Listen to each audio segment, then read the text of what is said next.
Sabi ko nga sa mga anak ko, magsikap kayo, yan naman ipang-in-game. Hindi naman para sa akin.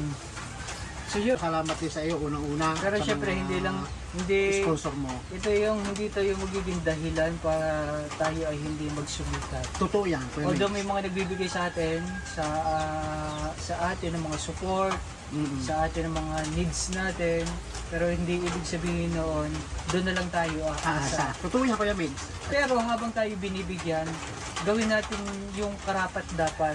Ano bang rason bakit tayo binigyan? So ibig sabihin, yung mga bata kailangan nila mag-aral ng maigi, magsumikap para yung mga tumutulong sa kanila hindi manawa.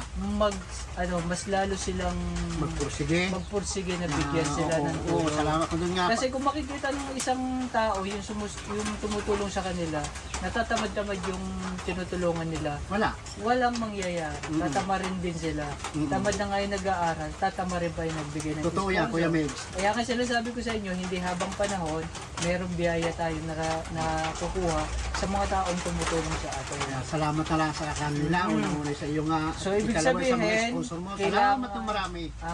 Kailangan magtiyaga, magsikap, pakita nyo na deserve kayong tulungan. Gaya ng sinabi natin, maraming mga kabataan dyan ang mas nangangailangan, ang mas masipag, ang mas matalino. O nga nagpapasalamat at ang aking mga nakasama. Yun ang isipin natin, Tatay Cesar. Yung may mas magaling, mas masipag, mas matalino, mas deserve. Isipin natin yan, may iba pang tao. Pero napakapalad namin. Napakapalad ninyo dahil kayo yung isa sa napili. Pero hindi ibig sabihin nun, habang buhay kayong tutulungan. Okay lang. Pero kung makita namin na medyo tamad-tamad, hindi yun tayo. Hindi yun okay lang. Hindi yun. Dapat pakita pa rin natin yun. Kasi hodang tumulong, kasi hodang walang tumulong, ipakita natin na yung mga bata ay talaga nagsusumikap mag-aral. Kita nyo mga anak, kuha ninyo ang pakilig ninyo yung Kuya Migs. Ganon, Tay. Hindi yung okay lang kahit hindi kami tulungan. Hindi yun, Tay. Hindi basehan yun. Hindi tama ka, Kuya Migs. Mas magpasumika pa. So, ibig sabihin, kahit hindi kayo tulungan, ipakita nyo pa rin sa kanila na deserve sila na nag-aaral. Kasi itong binibigay namin, dagdag lang to sa mga pangangailangan ng mga bata. Para ko sa pinakamalaking tulong na sa amin. Yes, Tay. Napakalaking tulong na niya sa amin.